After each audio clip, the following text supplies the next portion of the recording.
Hello everyone, চলে আসলাম পাশের বাগানের চাচার সাথে। চাচায় নিজে কিছু খেজুর প্যাকেটিং করছে।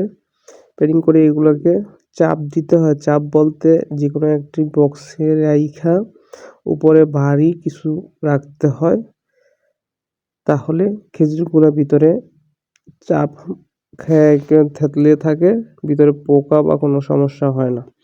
তো কোম্পানি এগুলা করে, আর চাচা নিজেই কোম্পানি হয়ে গেছে, যেহেতু নিজেই একটা বক্সে অনেকগুলা খেজুরকে প্লাস্টিকের কিসে করে তারপর সুন্দর করে এখানে চাপ দেওয়ার জন্য উপরে এই ইটগুলা রাখছে এক এক সাইজের।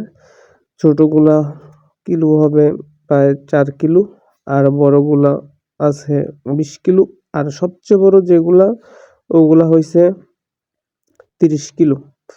তো এটা রাখার পর এগুলো আমরা সরাই দিলাম। এখন চাচা দেখেন কত সুন্দর এগুলো যে চ্যাপ্টা হয়ে রয়েছে, মানে ভিতরে কোনো পোকা টোকা কোনো সমস্যা হবে না।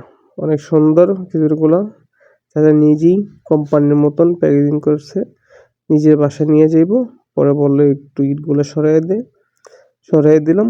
চাচা খুশি হয়ে আবার আমাদেরকেও একজনকে একটা করে মাল হচ্ছে কয়টা লাগবে, আমরা বলছি একটা করেই দে। পরে 1 কেজিওয়ালা 1 পিস করে 2 জনকে 2 পিস দিল। আলহামদুলিল্লাহ।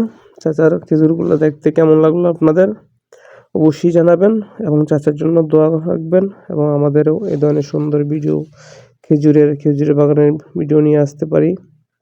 এর জন্য লাইক কমেন্ট করে উৎসাহ করে যাবেন।